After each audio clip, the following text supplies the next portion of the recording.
Buonasera e ben ritrovati con una nuova edizione del TG Flash di New Sicilia. In apertura si è insediato oggi il nuovo Consiglio dell'Ordine dei Giornalisti di Sicilia. Alla guida in qualità di presidente è stato scelto Concetto Mannisi, accanto a lui Filippo Mulè nel ruolo di segretario, Laura Simoncini vicepresidente e Daniele Loporto tesoriere. Si costituisce così la nuova squadra pronta a lavorare per la categoria.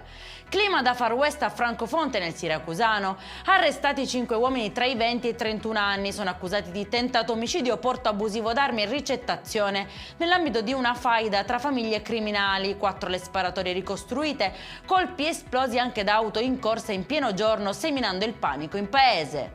Un banale problema di infiltrazioni d'acqua nel tetto ha scatenato una violenta lite tra 2 cognati in via Galermo a Catania. Uno è finito in ospedale ferito a una mano con un taglierino, mentre l'altro è stato denunciato per lesioni aggravate.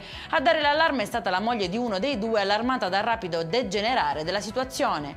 E restiamo nel catanese, esattamente a Belpasso, dove è stata scoperta una stalla abusiva che ospitava 2 cavalli, uno senza microchip, sequestrati anche farmaci dopanti, scatta maxi sanzione da 36.000 euro a un 28enne. E in chiusura il meteo per la giornata di domani, nessuna allerta ma probabili piogge su Catania, Messina, Ragusa, Siracusa ed Enna. Per questa edizione è tutto, prossimo appuntamento domani alle 13:30. Buona serata!